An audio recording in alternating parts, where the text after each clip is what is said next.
Hey guys, this is a short, my first YouTube short. Welcome to Undiluted Tech.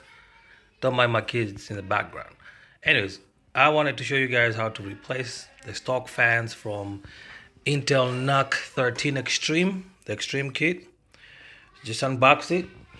That's the boxing right there. Those are boxes. I didn't want to do a full unboxing video. There's plenty of them.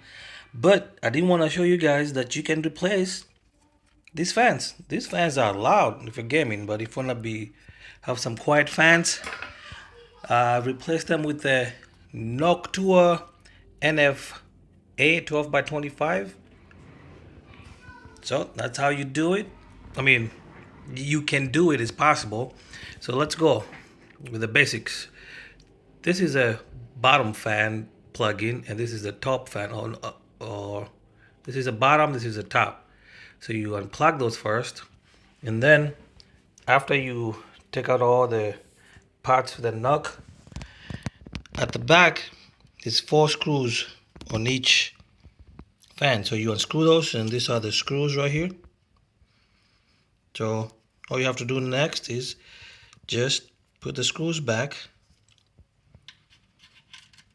and screw them in,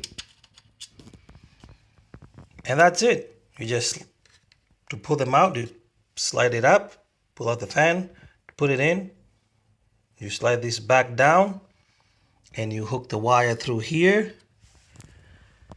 and go through over there, and you plug it back in. That's it. That's how you replace those fans.